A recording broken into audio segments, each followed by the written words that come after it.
Estamos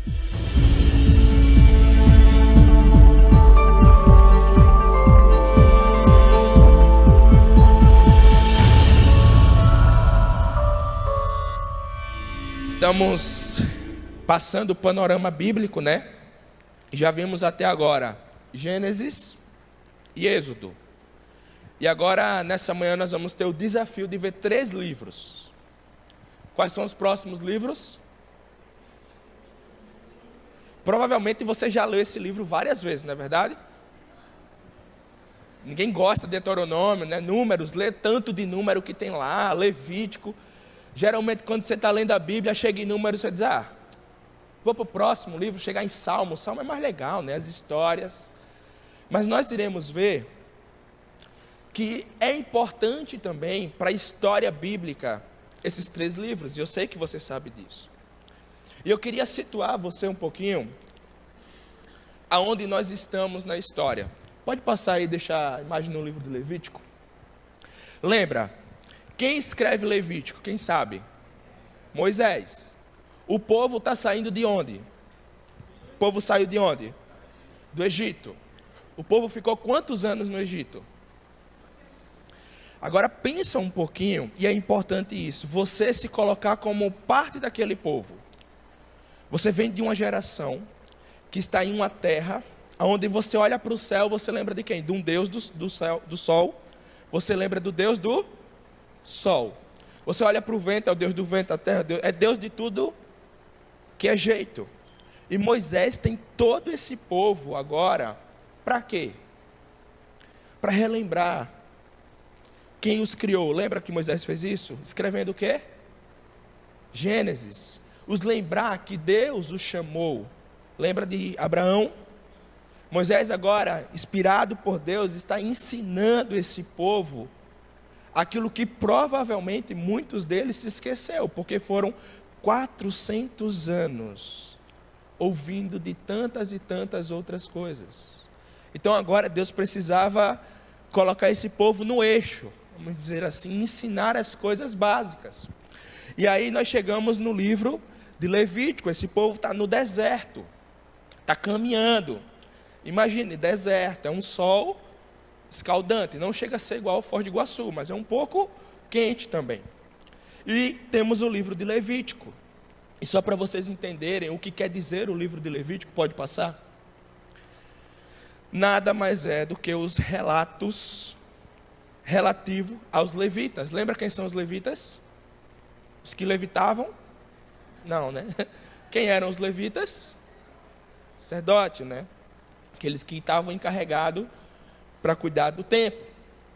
E aí, embora esse livro seja um manual para os sacerdotes, por causa até do título, que eram da tribo específica de Levi, muitas de suas leis dizem respeito a todos os israelitas. E o título em hebraico, Ishamou, é uma tradução da palavra do livro, que enfatiza o tema do chamado divino à santidade. Depois você pode fazer um estudo pessoal e você vai ver que a palavra, ou a derivação da palavra que mais se repete no livro de Levítico, sabe qual é? Santidade. Sejam santos, chamando a santidade, todas as palavras que derivam de santidade. Então, se a gente fosse tentar resumir, é um chamado para os levitas, mas também é um livro onde Deus vai chamar o povo ao quê? A vida de santidade. Por isso que essa palavra se repete tanto nesse livro. Como eu falei, o autor, o que a maioria defende, pode passar, é que foi o próprio Moisés. O próprio livro deixa essa evidência para a gente, uma evidência interna, vamos dizer assim. Levítico 4, entre outros, você vai ver que aparece assim: o Senhor me falou. Moisés dizendo que o Senhor falou e ele escreveu. Mas também Jesus Cristo atestou a autoria mosaica do livro. Lá em Marcos 1,44, Jesus atesta essa autoria. Então a maioria das pessoas defendem que Moisés, e que é a igreja em si, no geral, defende que Moisés escreveu esse livro. Olha o tempo. para vocês entenderem um pouquinho mais. Levítico relata do início ao fim as palavras de Deus a Moisés e o seu irmão Arão, mas jamais informa quando e como essas palavras foram escritas. A data exata em que o livro de Levítico foi escrito permanece um tanto incerta. Isso é para todos os livros, a gente vai ver, não é uma data exata assim. Embora tenha ocorrido sem dúvida durante a peregrinação no deserto. Então aconteceu depois da saída do Egito, esse povo está no deserto, em algum momento ali, entre provavelmente esses anos, 1440 e 1400, lembra que agora está regredindo, né? Até chegar ao ano 0, que é o de Cristo. Então, foi escrito mais ou menos nesse tempo. E o tema do livro? O tema do livro. O livro de Êxodo termina com o quê? Uma construção do tabernáculo, segundo o padrão que Deus deu a quem? A Moisés. Agora a pergunta que fica quando termina o livro de Êxodo é, e como é que Israel vai usar isso? Como é que você vai se comportar dentro do tabernáculo do Senhor? O que é que precisa ser feito dentro do tabernáculo? E a resposta para isso está nas instruções encontradas no livro de Levítico. Elas foram concedidas a Moisés no intervalo de 50 dias entre a inauguração do tabernáculo. Por exemplo, Êxodo 40, 17, e a partida do povo no Sinai.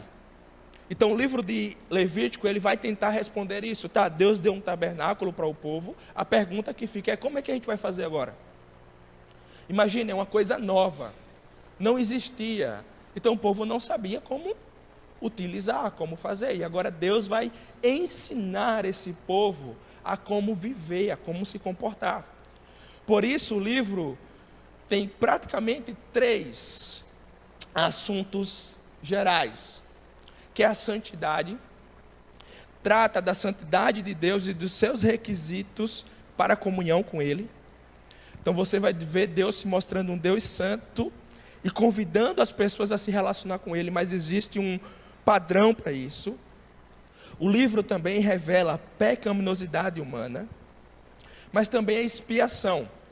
Pode ser visto ainda como um livro sobre a expiação, a provisão de acesso a Deus para o homem pecador.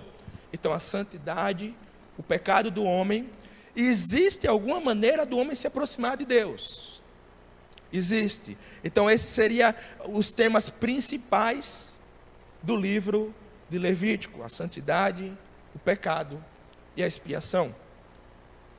E aí Deus começa a dar leis para essas pessoas, para que eles possam se purificar, para que eles possam viver de uma maneira que no final digam assim, está aprovado.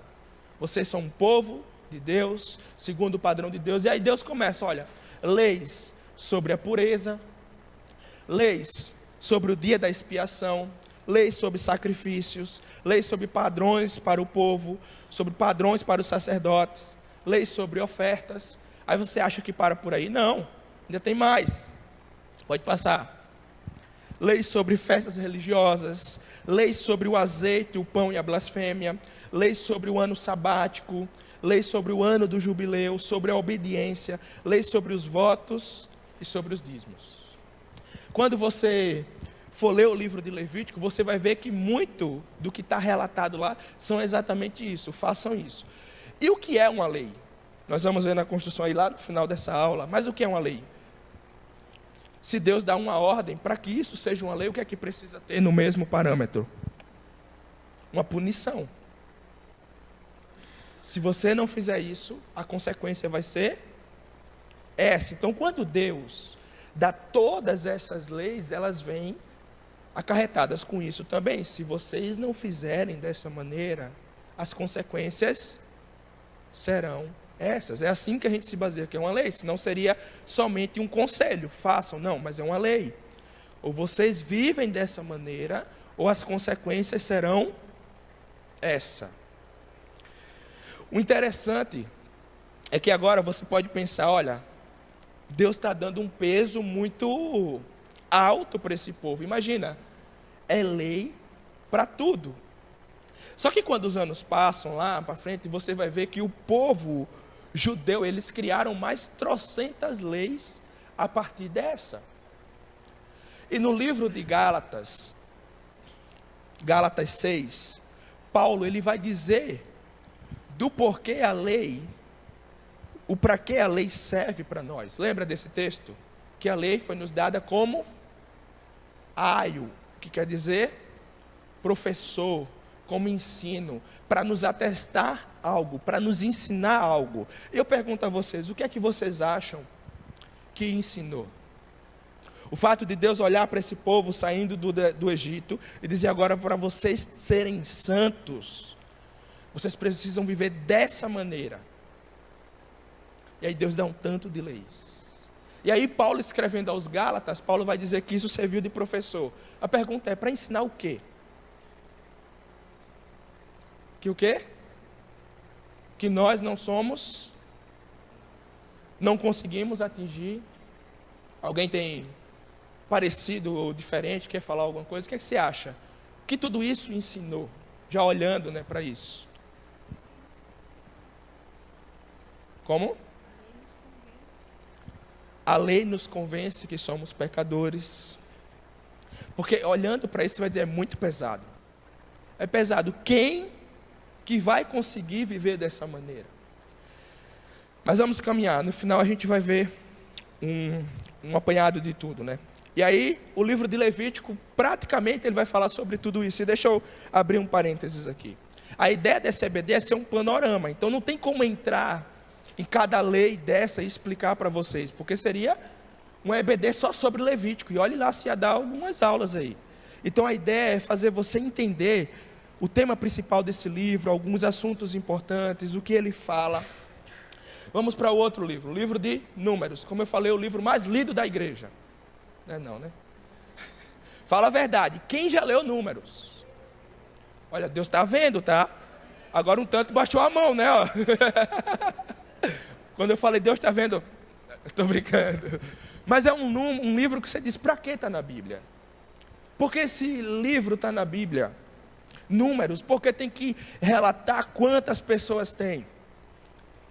Vocês lembram de alguma promessa que Deus prometeu sobre isso? Quem lembra? Qual promessa?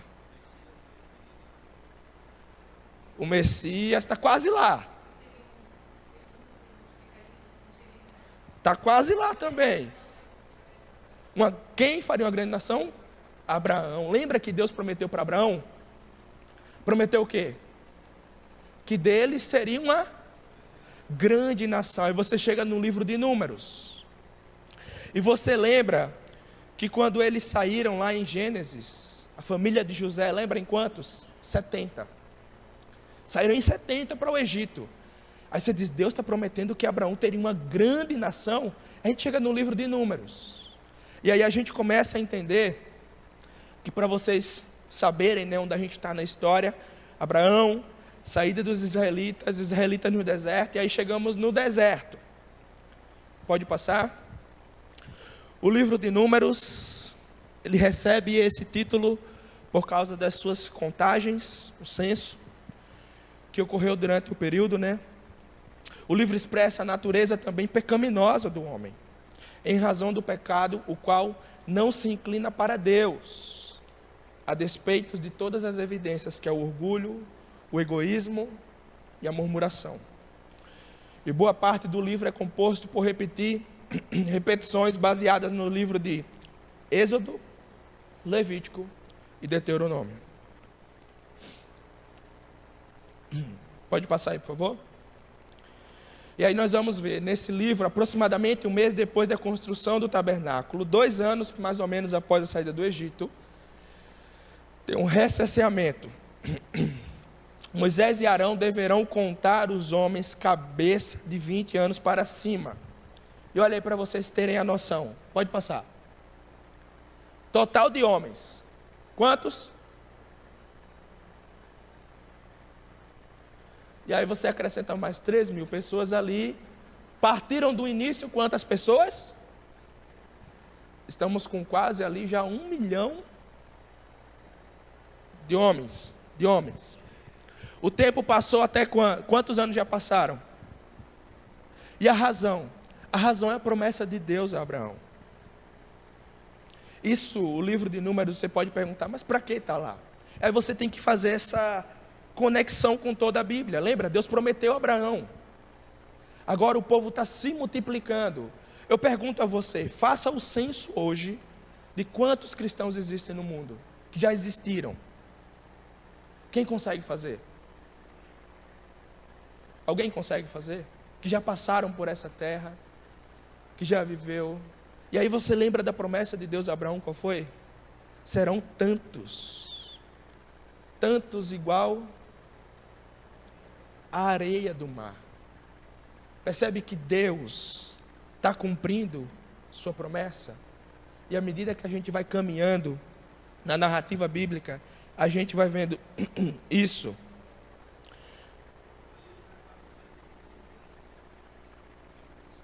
É 415.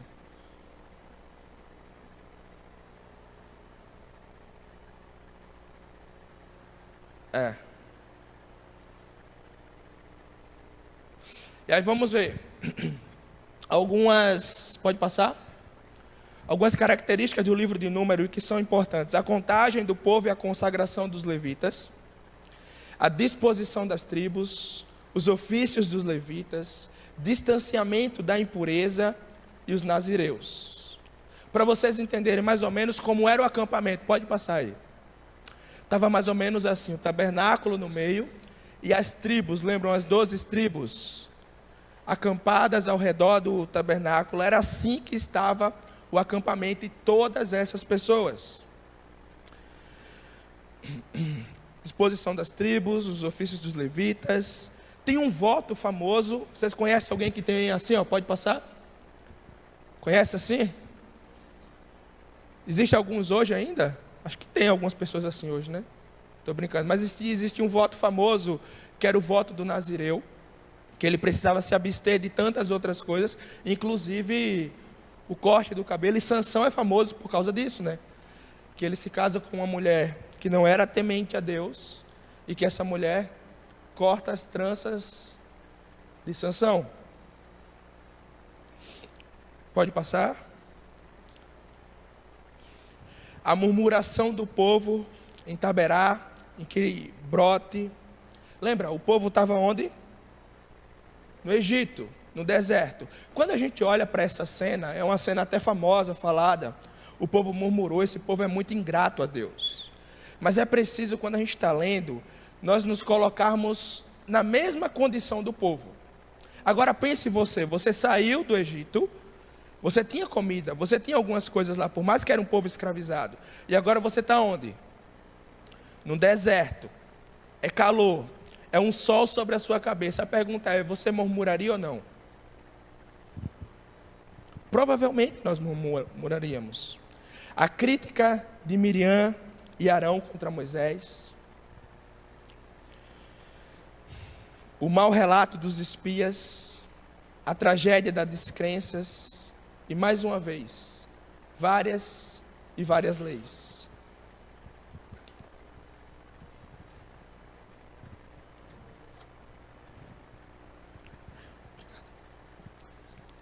A rebelião e a punição de Corá, o florescimento do varão de Arão, a importância do sacerdócio de Arão, um tipo de Cristo, a novilha vermelha, e o pecado de Moisés e a morte de Arão. Você vai ver que há tanta coisa descrita no livro de Números, tantas e tantas outras coisas. Pode passar? E aí nós chegamos no livro de Deuteronômio. Acho que tem um S a mais ali. Deuteronômio.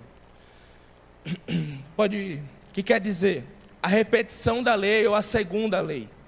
Moisés repetiu e comentou a lei de Deus, ensinando os filhos de Israel como deveriam se portar na terra prometida. E aqui nesse livro tem um versículo, que é um versículo bastante conhecido até do povo judeu nos dias de hoje. Pode passar aí. que é a famosa Shema. Vocês já ouviram falar sobre isso? E olha o que diz: ouve Israel, o Senhor nosso Deus é o único. Para você, seja sincero, tem alguma coisa diferente nesse versículo? Ou é mais um versículo? Olha, não tem nada.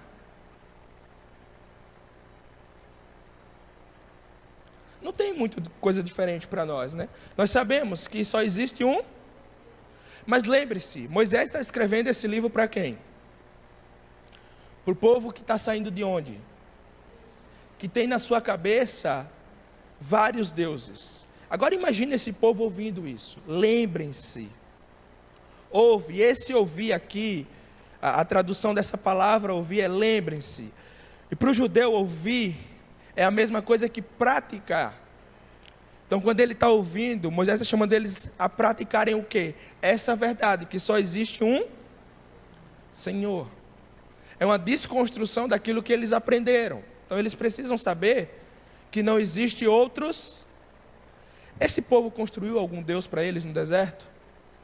Lembra? Construiu o quê? Um bezerro de ouro. Lembra?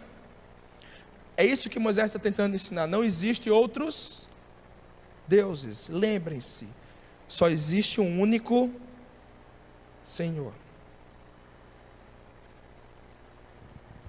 passar aqui. Este livro contém a predição de um profeta semelhante a Moisés, o que Cristo chamou do grande mandamento. Lembra que Jesus Cristo, ao ser tentado, usou as palavras de qual livro? Deuteronômio. E alguns trechos com a eloquência mais aprimorada do mundo antigo. Alguns fatos curiosos sobre o livro Deuteronômio. Pode passar? As exortações de Moisés. Esse livro, Moisés vai convidar as pessoas a recordar o resumo da jornada dos israelitas. Moisés vai os convidar também a obedecer. É o resumo e a repetição da lei. E Moisés vai alertá-los. Cuidado. Profecias do futuro de Israel. Vamos ver um pouquinho. Primeiro, um resumo da jornada do deserto. O que é que Moisés precisa fazer? Do Sinai ao Jordão. Os desafios vívidos e as intervenções de Deus a favor do seu povo. Deus é um Deus fiel. Lembre-se que passam-se os anos, gerações morrem, e Moisés precisa agora recordar esse povo de quem era Deus. Por isso que Moisés inicia esse livro, como nós vimos na tradução, uma segunda lei, lembrando eles quem era Deus. E Moisés conta a triste experiência também da sua oração recusada por Deus. E ele conclama todo o povo a obediência ao Senhor. Moisés também os convida a obedecer, por isso ele faz um resumo das leis. Ele fala sobre os 10 mandamentos, avisos e exortações diversas. Não ouçam falsos profetas, sobre as leis cerimoniais, um futuro rei e um futuro profeta, e sobre as leis civis. E por fim, Moisés fala de algumas profecias sobre o povo de Israel, as bênçãos da obediência e as maldições da desobediência. A aliança de Deus sendo confirmada. Os últimos conselhos de Moisés aos sacerdotes e levitas. O cântico de Moisés. A bênção das tribos. E a morte misteriosa de Moisés. E aí nós temos o fim da Torá. Levítico, Número e Deuteronômio. Irmãos,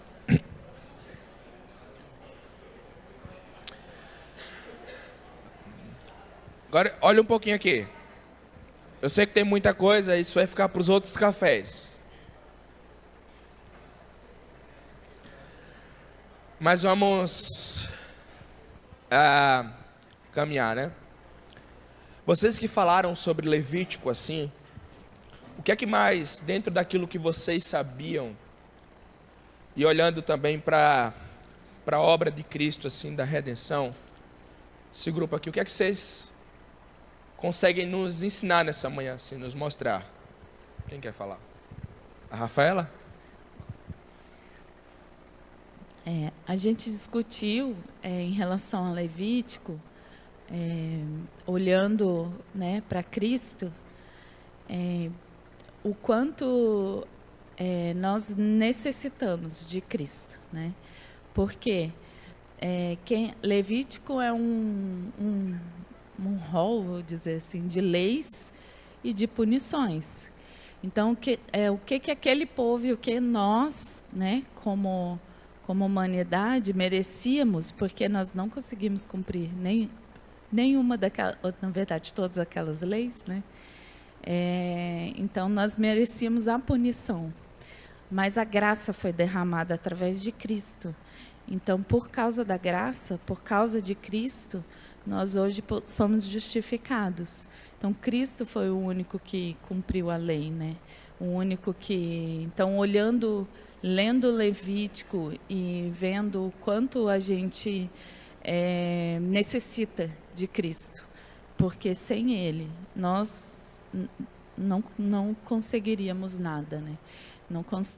Nós não merecemos e não conseguimos sem Cristo, porque Cristo é aquele que cumpriu toda a lei. É isso aí. Deixa eu ver o outro porta-voz aqui. O Andrei?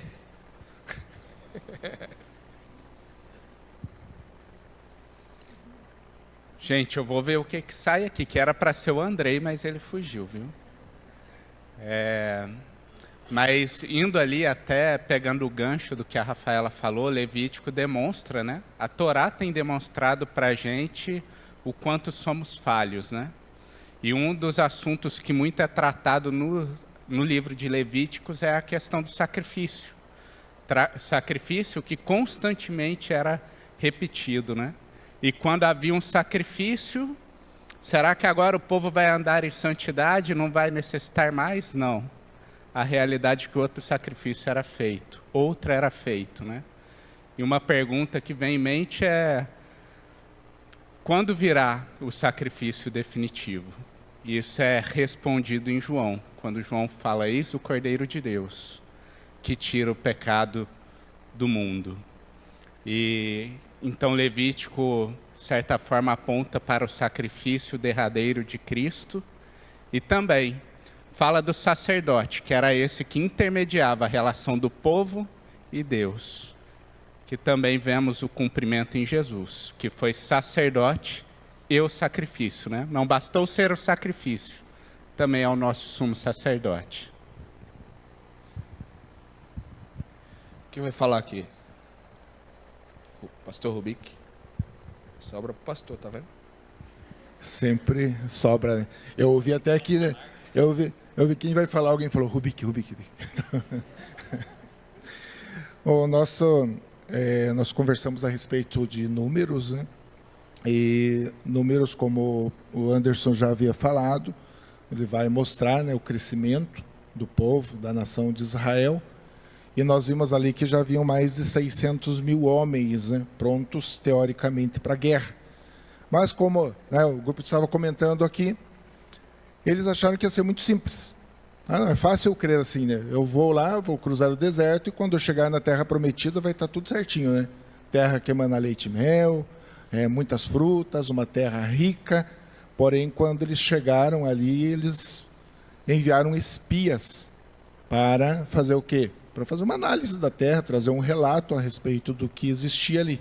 E qual foi o relato?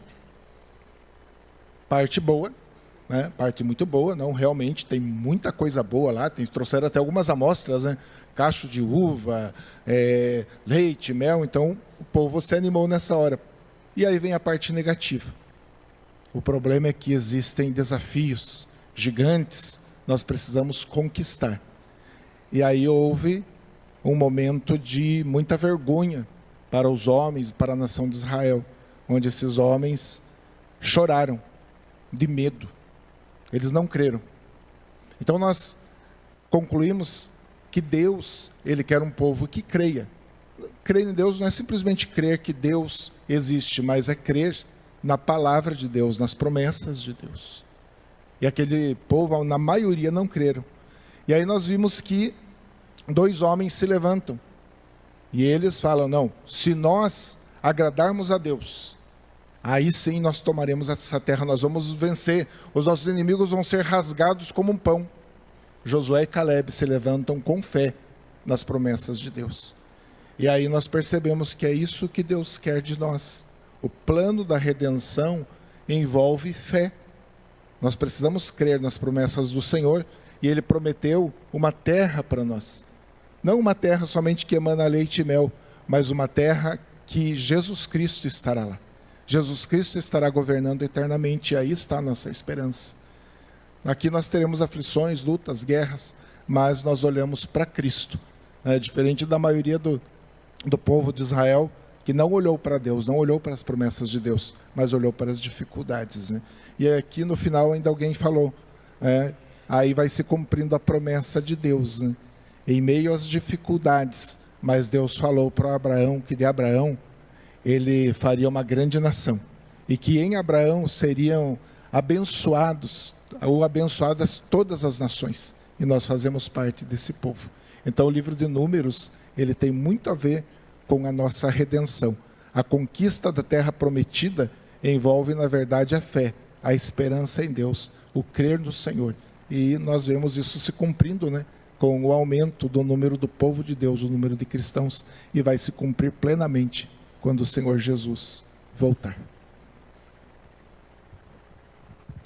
Amém. Quem vai falar aqui? Quem?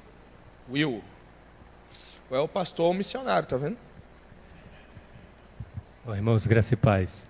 O que a gente viu aqui no livro de Deuteronômio é que ele aponta para o sacrifício, o tabernáculo, que o tabernáculo representa a presença de Deus no meio do povo de Israel.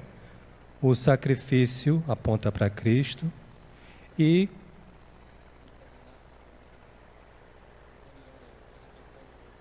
a reunião do povo também representa, E o que a gente discutiu bastante, o capítulo 18, que fala do profeta.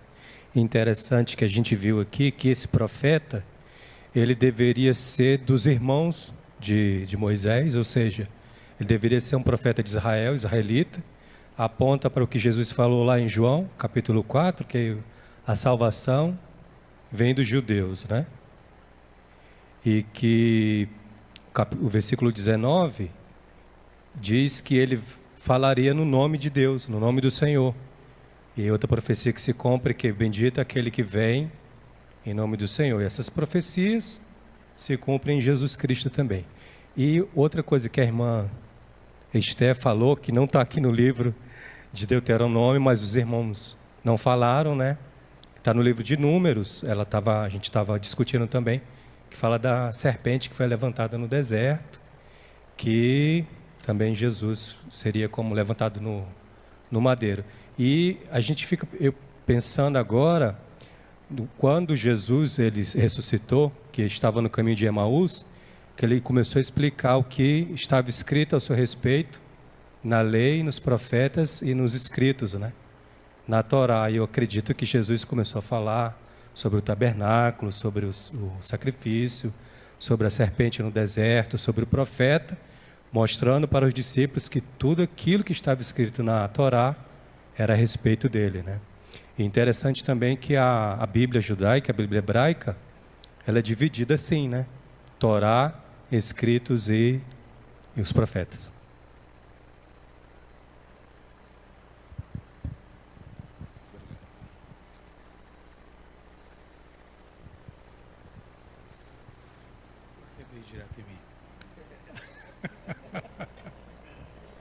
Não entendi porque veio direto. Quero ser bastante pontual, para não me alongar muito, mas tudo que foi dito foi de forma complementar. E, de mesma sorte, quero fazê-lo em Deuteronômio. Deuteronômio ele se encaixa na história da redenção quando Moisés se apresenta como um tipo de Cristo. E nele, em Moisés, sendo o tipo, ele é o mediador entre Deus e os homens. E ele aponta para a redenção que está em Cristo, quando Cristo se fez o mediador final daquilo que era sombra, né? Daquilo que se esperava. A segunda questão do livro de Deuteronômio, que percebemos também, é a entrada na terra prometida. E como o povo aguardou essa nova entrada, nós também a aguardamos em Cristo Jesus. E Hebreus capítulo 4 vai falar exatamente isso no verso 10, para que possamos nos esforçar para poder contemplar aquela cidade do descanso. Então ela ainda é bem ativa para nós. Apesar da salvação ser pela graça, Deuteronômio mostra que nós devemos nos esforçar para vivermos em santidade de vida, que aí acaba entrando um pouco no livro de Levítico. Um terceiro ponto é que em Jesus há o resumo de todas as leis. Quando nós pensamos no Shema, né, não somente no Shema, mas nos 10 mandamentos, Jesus ele vai condensar essa lei e o verdadeiro valor que deveria ser dado à lei. Um quarto ponto é a fidelidade de Deus. O mesmo Deus que deu no Monte Sinai está conosco até hoje. A ideia da presença divina. E o quinto é a prática dos mandamentos, né? Que no caso está no versículo-chave, e a gente estava conversando aqui, eu com mais uma família, o Diego e a Maria, na quinta-feira, e o Youssef, e a Mari também, a respeito da gente falar para a nova geração, né? E o texto vai falar: inculcarás na mente, na cabeça de seus filhos, atarás por sinal, para que a gente não possa se esquecer da nova geração, porque o ponto que a gente esquece da nova geração, acaba o Evangelho vai ruir, porque uma geração deixar de falar para a outra geração, os motivos que nos fazem viver nessa terra é acabar com isso.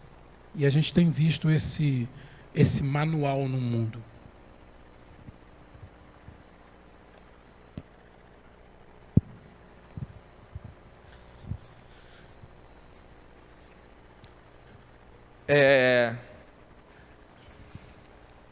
Pode passar aí o primeiro? Tem algumas perguntas que eu coloquei aqui. Como o descendente da mulher virá para vencer o mal? A Torá não responde isso. Ainda fica no ar. Como Deus resgatará o mundo por meio da família de Abraão? A Torá também não deixou isso claro, isso ainda está no ar. Como um Deus santo irá se reconciliar com pecadores? Isso ainda não foi respondido no livro da Torá. E como Deus irá transformar corações? Porque essa questão aqui, essa última pergunta, ela é importante. Deuteronômio 30, Moisés está dizendo que vai chegar um tempo onde Deus transformará os corações. Porque Jesus, e se você puder abrir aí comigo, João 14,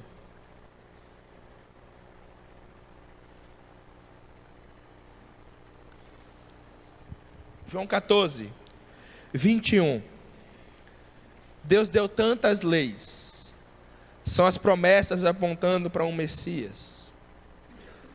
E esses corações inclinados para o mal, em um certo momento Jesus vai dizer o quê? Alguém pode ler em voz bem alta assim?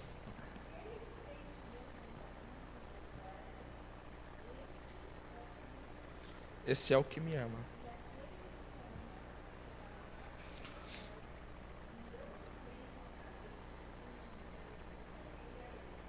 E esse versículo, às vezes, é lido de uma maneira inversa. As pessoas acham que é assim. Então, se eu obedecer a Deus, quer dizer que eu amo? Não. Isso quer dizer o quê? Que aquele que ama a Deus, e que já foi salvo por Deus, alcançado por Deus, é esse que tem a capacidade de o obedecer. A obediência, o amor a Deus não está ligado diretamente ao fato se nós somos umas boas pessoas em obedecer tudo isso. Não, primeiro, nós só conseguimos amar a Deus porque Ele primeiro veio em nossa direção. Pode passar aí. Abraão, José, tantos e tantos e tantos homens, pessoas que passaram, o que é que eles tentavam fazer? Ir até Deus. Noé, tantos e tantos e tantos outros, o homem indo em direção a Deus. Mas toda vez que o homem tentou ir em direção a Deus, o que aconteceu? Pode passar. Ele falha. O coração dele, ele não consegue amar a Deus. Ele não consegue cumprir todas as leis de Levítico. Ele não consegue, por mais que ele está vendo a promessa de Deus sendo executada em números, o sacrifício, tudo que aponta para o profeta, o homem não consegue. Porque ele tentou, tentou e tentou. E aí nós chegamos no que a Torá não responde, mas no que nós sabemos, o movimento correto. Não é o homem que foi até Deus, porque o homem não conseguiu. Mas é Deus que veio em direção ao homem. E aí sim, e é o que Jesus fala, esses que me amam, esses que o Pai entregou a Jesus, é esses que conseguem olhar para esses mandamentos, para essas leis e encontrar prazer em obedecer, respondendo aquilo que Moisés vai falar em Deuteronômio 30. Vai chegar o tempo onde os corações de vocês serão transformados. Quem que pode fazer isso? Deus, vindo em direção ao homem. Deus alcançando a humanidade. A Torá termina com perguntas não respondidas. E eu sei que nós sabemos a resposta. Mas imagine aquele povo saindo com tudo isso na cabeça. Cadê o descendente? Cadê ele? Cadê ele? Nós não conseguimos. E hoje, depois que temos todas as respostas, né, para isso que a Torá termina, e eu queria terminar, primeiro agradecendo e encorajando. Eu sei que é gostoso conversarmos sobre a história narrativa de Deus. Você percebe, Levítico, Número, Deuteronômio, vocês falaram a partir daquilo que já ouviram e talvez daquilo que já estudaram em determinado momento. Mas o meu encorajamento para você é que leia depois toda, mas leia com essa perspectiva, olhando para Cristo dentro dela. Porque sem Ele, nada disso poderia acontecer. Sem Cristo transformar os corações, sem a obra de Cristo, o homem não consegue ir até Deus. Essa é uma tentativa falha, mas é Deus quem veio em direção ao homem. E só então agora nós temos prazer na lei do Senhor. É só então agora que o pecador redimido pode obedecer ao Senhor.